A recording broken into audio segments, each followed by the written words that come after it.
noches, profesor, compañeros. Mi grupo de laboratorio de Física 2 tiene el gusto de presentarle el tema de cargas y campos. Los integrantes de este grupo son José Vázquez, Samuel Cabrera, Gabriela Batista y mi persona, Alex Vargas. Como una pequeña introducción, puedo mencionarle que carga eléctrica es la propiedad intrínseca de la materia y la misma puede ser tanto positiva como negativa.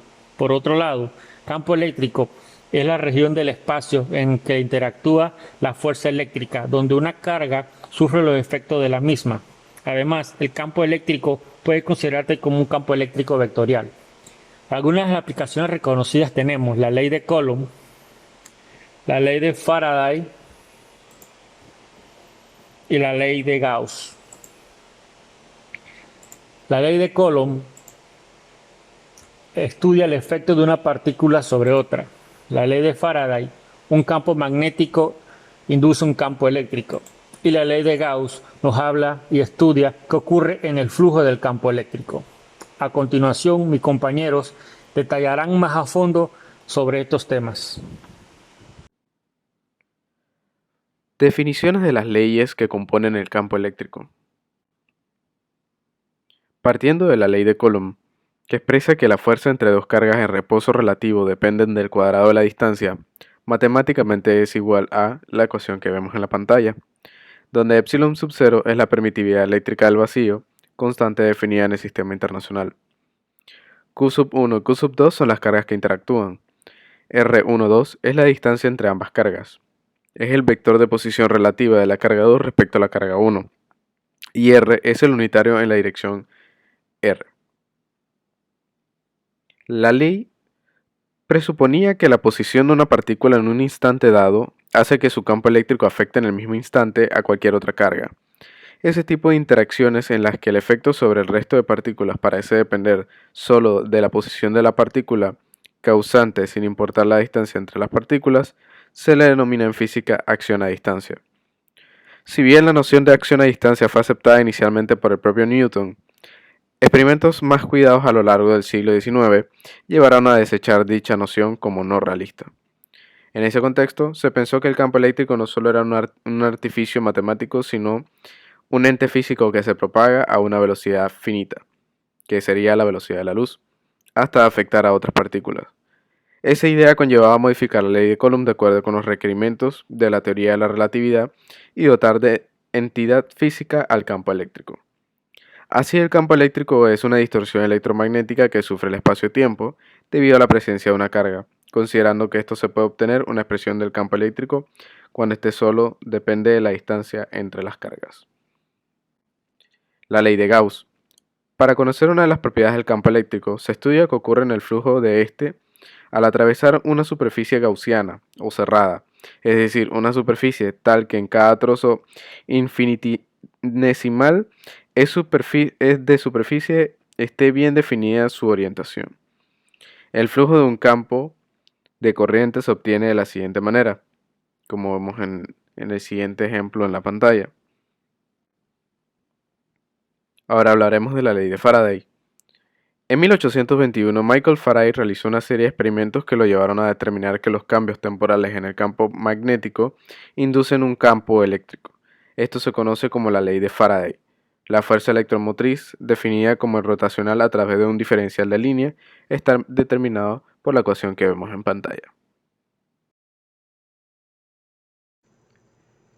Esta simulación en línea nos permite ver la interacción entre dos o más cargas eléctricas puntuales. Nos permite ajustar el número de cargas, la polaridad de cada una y la posición y distancia entre ellas. Si se coloca una partícula cargada, se puede ver el campo eléctrico resultante sobre la misma. En el primer escenario vemos dos cargas, una positiva y otra negativa en lados opuestos de la pantalla. Si colocamos la partícula justo en el medio de ambas cargas, la dirección del campo eléctrico será hacia la izquierda y la magnitud dependerá de la distancia entre la partícula y ambas cargas. Es por esto que la magnitud del campo incrementa al acercar la partícula a cualquiera de las dos cargas, pero disminuye justo en el medio de las cargas. A pesar de que el campo es más débil en el medio, sigue teniendo dirección hacia la izquierda y una magnitud neta. En el segundo caso tenemos dos cargas positivas. Si colocamos una partícula cerca, pero no exactamente en el medio, podemos ver que su campo tiende a alejarse del punto del medio entre ambas cargas. Esto es porque, a diferencia del caso anterior, el campo eléctrico justo en el medio de ambas cargas es nulo, ya que en ese punto ambas cargas ejercen una fuerza en dirección opuesta, cancelándose. Este fenómeno se puede apreciar mejor si representamos el campo eléctrico con flechas. Finalmente, en el último caso, podemos ver cómo al tener dos cargas negativas se produce un efecto similar al anterior, pero en dirección opuesta. Podemos ver cómo las cargas ejercen un campo eléctrico que tiende en dirección de las cargas, alejándose del punto central. Conclusiones. La superficie equipotencial es siempre perpendicular a las líneas de campo eléctrico. El nombre de superficie equipotencial se da a cualquier superficie que contiene una distribución continua de puntos que tienen el mismo equipotencial. La distribución de potencial eléctrico de una cierta región donde existe un campo eléctrico puede representarse gráficamente mediante superficies equipotenciales. Dos líneas equipotenciales nunca se cruzan porque de lo contrario tendríamos para un mismo punto dos valores de potencial eléctrico, lo cual es falso porque el potencial eléctrico para cada una línea equipotencial es constante y tiene un valor único. Lo mismo ocurre con las líneas de fuerza, es decir, nunca se cruzan porque de lo contrario tendríamos para un mismo punto dos valores de campo eléctrico, lo cual es falso.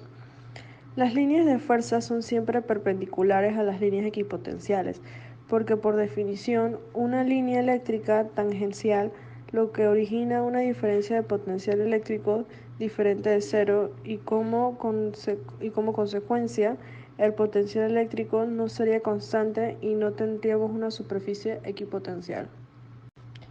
También E es perpendicular a las superficies equipotenciales porque si E no fuera perpendicular a la superficie equipotencial tendría una componente en una superficie. Entonces tendría que hacerse trabajo para mover una carga de pruebas en la superficie, pero sabemos que si la superficie es equipotencial no se hace trabajo en ella, de modo que E es siempre perpendicular a la superficie equipotencial.